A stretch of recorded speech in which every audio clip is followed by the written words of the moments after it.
नमस्कार दोस्तों, स्वागत है आपका आज की इस वीडियो में। आज मैं आपके लिए लेकर आया हूं MS वर्ड 2021 का लेआउट टैब। इसके पहले वाली वीडियोस में मैं आपको home tab, insert tab, draw tab और डिज़ाइन टैब के बारे में बता चुका हूं। अगर आपने वो वीडियो नहीं देखी है तो आप उन वीडियोस को भी देख सकते हो, लिंक इसका डिस्क्रिप्शन में मैं डाल दूँ। तो आज बात करेंगे हम लेआउट टैब के बारे में। लेआउट टैब से आप डिसाइड करते हो कि आपको अपने पेज का लेआउट कैसा रखना है। जैसे इस टैब का सबसे पहला ऑप्शन है पेज मार्जिन का, यानी कि यहाँ से आप कंट्रोल कर पाओगे कि आपको अपने पेज के चारों तरफ कितना स्पेस छोड़ना है। मार्जिन का मतलब ही होता है एक ऐसा स्पेस जिस स्पेस में आपका प्रिंट नहीं होना, मतलब कि कंटेंट पेज के बीच में रहेगा और चारों तरफ से पेज में जो स्पेस छूटा हुआ है उस स्पेस को कहा जाएगा पेज का मार्जिन। तो आप मार्जिन ऑप्शन से डिसाइड कर पाओगे कि आपको अपने पेज में कितना मार्जिन रखना है। जैसे यहाँ पर बहुत सारी अलग अलग सेटिंग दी गई हैं और नाम दिए गए हैं। तो अगर हम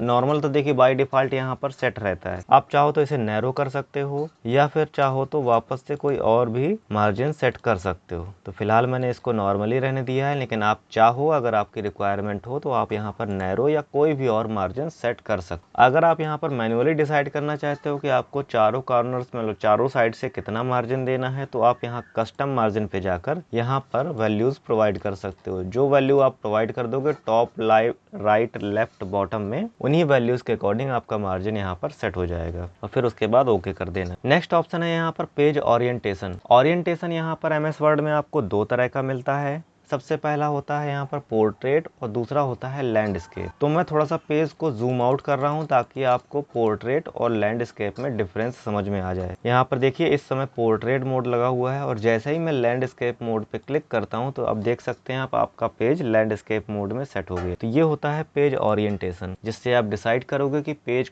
आप ओरिएंटेशन कैसा रखना चाहते हो। पेज का ओरिएंटेशन आपको कैसा रखना है, पोर्ट्रेट या फिर लैंडस्केप। नेक्स्ट ऑप्शन है यहाँ पर साइज का। आपको यहाँ पर पेपर साइज जो भी डिसाइड करना हो वो आप साइज ऑप्शन से डिसाइड कर सकते हो। जैसे बाय डिफॉल्ट यहाँ पर लेटर लगा हुआ है, हम चाहें तो लीगल साइज या फिर A4 साइज या फिर A3 या इनमें से दिया हुआ कोई भी पेपर साइज यूज कर सकते हैं। अगर आपका सिलेक्ट किया हुआ पेपर यहाँ पर नहीं मिल रहा है, मतलब जो पेपर आप साइज सेट करना चाहते हो वो यहाँ नहीं मिल रहा है, तो आप मोर पेपर साइजेस पे जाकर यहाँ पे और भी बहुत सारे साइजेस फाइंड कर सकते या कस्टम साइज भी यहाँ से क्रिएट कर सकते हो। नेक्स्ट ऑप्शन है कॉलम्स का। अगर आपको अपने पेज को कई कॉलम्स में डिवाइड करना हो तब इसका हम यूज करते हैं। जैसे पेज को मैं थोड़ा जूम कर रहा हूँ और उसके बाद दिखाता हूँ कॉलम्स।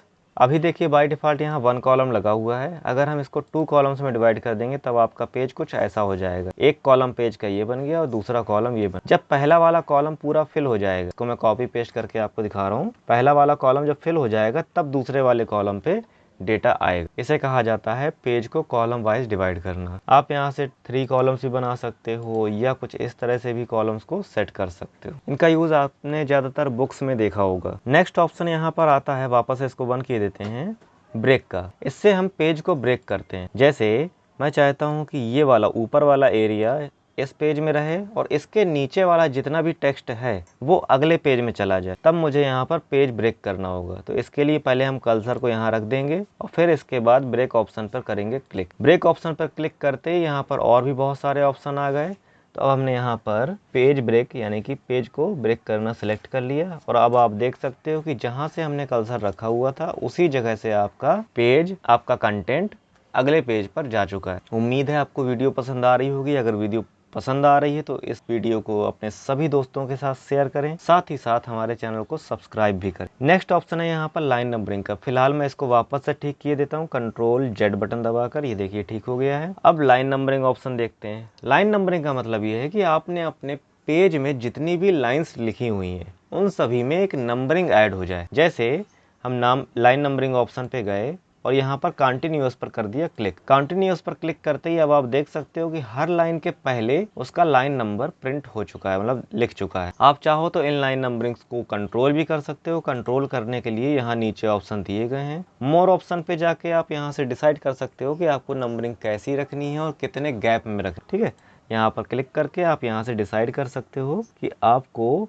नंबरिंग कितने के गैप में रखनी है। ये देखिए 1 से स्टार्ट करना है, 2 से स्टार्ट करना है, जिससे भी स्टार्ट करना हो कितने में गैप रखना है ये भी आप यहाँ से डिसाइड कर सकते। फिलहाल मैं इसको नहीं कर रहा हूँ और वापस से लाइन नंबरिंग को कर देते हैं ऑफ। अब इसके बाद यहाँ पर अगला ऑप्शन है हाइफनेशन का, और इससे बेसिकली होता ये है कि जब आपका टेक्स्ट यहाँ लाइन के एंड में आ जाता है और वो वर्ड पूरा ना होने की वजह से लाइन चेंज कर देता है। जैसे आप यहाँ पर देख सकते हैं कम्प्लीमेंट लिखा हुआ है और कम्प्लीमेंट शब्द थोड़ा सा बड़ा था, जिस वजह से ये यहाँ पर पूरा नहीं आ पाया और अगले पेज में से जाना, अगली लाइन में से जाना। तो अगर हम यहाँ पर हाइफनेशन पे जाके ऑटोमेटिक सिलेक्ट कर देते हैं, तब इस तरह के कुछ वर्ड्स ऑटोमेटिकली हाइफनेट हो जाएंगे। मतलब कि जो वर्ड यहाँ पूरे नहीं हो पा रहे थे, वो वर्ड यहाँ पर जितने लेटर आ पा रहे थे उस वर्ड के उतने लेटर आ जाएंगे, साथ में एक हाइफन का सिंबल बन जाएगा और सिंबल के बाद आगे के लेटर्स यहाँ पर। तो इस तरह का काम होगा ऑटो हाइफनेशन। ठीक है, आप चाहें तो यहाँ से इसे ऑफ भी कर सकते हैं, या मैनुअली आपको हाइफनेशन देना हो तो वो भी आप यहाँ से प्रोवाइड कर सकते। फिलहाल इतना ही काम इसका होता है, इसलिए मैं इसको अब नन किए देता हूँ क्योंकि इसकी अभी आवश्यकता नहीं है। नेक्स्ट ऑप्शन है इंडेंटेशन का, और यहाँ से आप इंडेंट प्रोवाइड कर सकते हो अपने सिलेक्ट किए हुए पैराग्राफ में। तो जैसे मैं यहाँ पर इस वाले पैराग्राफ में आ जाता हूँ और यहाँ पर अपना कर्सर रख देता हूँ, और अब देखिए यहाँ से हम लेफ्ट इंडेंट इंक्रीज कर रहे हैं, तो ये देखिए कितना स्पेस आ गया।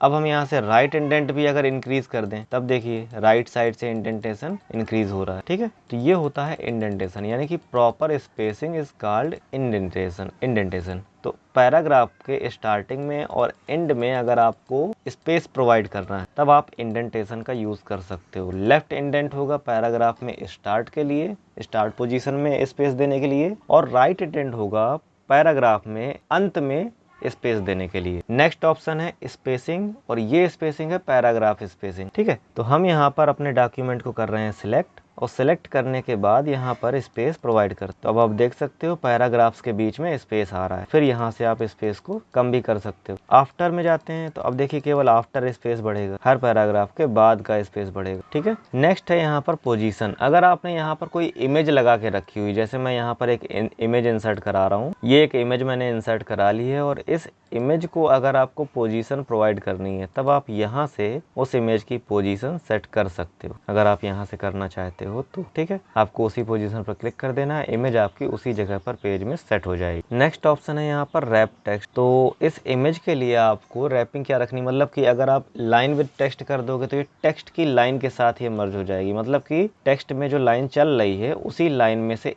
एक कैरेक्टर के रूप में यहाँ पर ये सेट हो जाएगी इमेज। ठीक है, और अगर हम यहाँ पर स्क्वायर कर देते हैं तो देखिए इसका इफेक्ट कुछ ऐसा मिल रहा है कि जहाँ जहाँ इमेज जा रही है उसके आसपास का कैरेक्टर्स या टेक्स्ट हटते जा रहे हैं। और अगर हम यहाँ पर टाइट कर देते हैं, तब देखिए कुछ वैसा ही इफेक्ट आपको मिल रहा है जैसा अभी स्क्वायर में मिला। थ्रो अगर हम कर देते हैं तो भी देखिए कुछ वैसा ही इफेक्ट आपको देखने को मिल रहा है। अगर हम यहाँ पर टॉप एंड बॉटम कर देते हैं, तब इमेज जहाँ पर रहेगी उसके टॉप और बॉटम पर ही केवल आपको टेक्स्ट दिखाई देगा। इसके साथ साथ अगर हम बिहाइंड टेक्स्ट कर देते हैं, तब इमेज आपकी टेक्स्ट के पीछे चली जाएगी, और अगर हम इन फ्रंट ऑफ टेक्स्ट कर देते हैं, तब आपकी इमेज टेक्स्ट के ऊपर आ जाएगी, कुछ इस तरह से। नेक्स्ट ऑप्शन है ब्रिंग फॉरवर्ड और बैकवर्ड। इसका यूज हम तब करते हैं जब हमारे पास एक से ज्यादा ऑब्जेक्ट हो। जैसे मैं इसी इमेज की अभी कॉपी और पेस्ट कर लिया, तो अब देखिए यहाँ पर दो सेम इमेजेस आ गई, जिसमें से ये वाली इमेज अभी पहले वाली इमेज के आगे, और मैं चाहता हूं कि ये इमेज पीछे चली जाए। तब इसके लिए हम सेंड बैकवर्ड का यूज कर, यहाँ पर आए सेंड बैकवर्ड। बैकवर्ड से क्या होगा कि ये एक इमेज बैक चला जाएगा, कुछ इस तरह से। ठीक है, अब देखिए ये वाली इमेज बैक चली गई और पीछे वाली इमेज आगे आ गई। इसी तरह से अगर यहाँ पर 4-5 इमेजेस होती हैं और हम चाहते हैं कि वो सबसे ज्यादा पीछे चली जाए, तो सेंड टू बैक पर क्लिक कर देंगे। इससे क्या होगा, इससे आपकी सिलेक्ट की हुई इमेज बाकी सभी इमेजेस के पीछे चली जाएगी। ठीक है, बिल्कुल इसी तरह से ये फॉरवर्ड वाले भी ऑप्शन है, ये एक स्टेप फॉरवर्ड करेगा और ये एक साथ फ्रंट में ले आएगा आपकी इमेज। नेक्स्ट ऑप्शन है यहाँ पर सिलेक्ट पैन। जब आप इस पर क्लिक करते हो तो साइड में आपको एक इस तरह का सिलेक्ट पैन दिखाई देने लगता है, और यहाँ से आप डिसाइड कर सकते हो कि आपको अपने पेज में कौन सा ऑब्जेक्ट सिलेक्ट करना है। जैसे अगर हम इमेज 3 पर क्लिक कर रहे हैं तो देखिए ये क्लिक हो रहा है, और अगर हम पिक्चर 3 यहाँ पर क्लिक कर रहे हैं तो दूसरा वाला ऑब्जेक्ट सिलेक्ट हो रहा है। यानी कि आपके पेज में जितने भी ऑब्जेक्ट आपने यूज किए हैं वो यहाँ पर लाइन से आपको शो होंगे, और उन ऑब्जेक्ट्स को आप यहाँ पर सिलेक्ट करा पाओ। ठीक है, और यहाँ से आप चाहो तो हाइड भी कर सकते। ठीक है, ये ऑप्शन कुछ कुछ वैसा ही काम कर रहा है जैसे फोटोशॉप में लेयर का ऑप्शन होता है। नेक्स्ट ऑप्शन है यहाँ पर अलाइन। आप यहाँ से अलाइन कर सकते हो कि आपका ऑब्जेक्ट आपको किस साइड अलाइन करना है, लेफ्ट, राइट, सेंटर, या जैसे भी आपको अलाइन करना हो वो आप यहाँ से डिसाइड कर, ठीक है। नेक्स्ट ऑप्शन है यहाँ पर ग्रुप का। आप चाहो तो यहाँ पर दो ऑब्जेक्ट को सिलेक्ट करके, जैसे मैंने कंट्रोल बटन दबाकर दो ऑब्जेक्ट को सिलेक्ट कर लिया, पहले ये सिलेक्ट किया और फिर कंट्रोल बटन दबाए हुए दूसरे ऑब्जेक्ट पर क्लिक किया तो देखिए दोनों भी सिलेक्ट। अब हम यहाँ से इसको कर सकते हैं ग्रुप। ग्रुप करने के बाद अब ये दोनों ऑब्जेक्ट आपस में मर्ज हो चुके हैं, यानी कि जुड़ चुके हैं, और अब ये ऑब्जेक्ट एक साथ ही मूव होंगे। जैसे एक बार हमने इसको डिसेलेक्ट किया, दोबारा भी क्लिक किया तो भी देख सकते हैं आप ये दोनों ऑब्जेक्ट एक साथ मूव हो रहे हैं। ये काम होता है ग्रुपिंग का। अगर आप चाहते हो कि ये वापस से हम अनग्रुप कर दें तो आपको यहाँ पर जाना है और अनग्रुप पर क्लिक कर देना है, तो अब ये वापस से दोनों ऑब्जेक्ट अलग अलग हो जाएंगे, ठीक है। नेक्स्ट ऑप्शन है यहाँ पर रोटेट। जब आप यहाँ पर किसी इमेज को या किसी ऑब्जेक्ट को रोटेट करना चाहो तब आप इसका यूज कर सकते हो। जैसे आपने रोटेट 90 डिग्री किया तो ये देखिए 90 डिग्री पर रोटेट हो गया, ठीक है। फ्लिप करना चाहो फ्लिप भी कर सकते हो, जो भी आपको इसमें से अप्लाई कर। पूरा वीडियो देखने के लिए धन्यवाद। उम्मीद है आपको वीडियो पसंद आई होगी। इस वीडियो को अपने सभी दोस्तों के साथ शेयर करिएगा जिन्हें भी MS वर्ड की क्लास की आवश्यकता हो।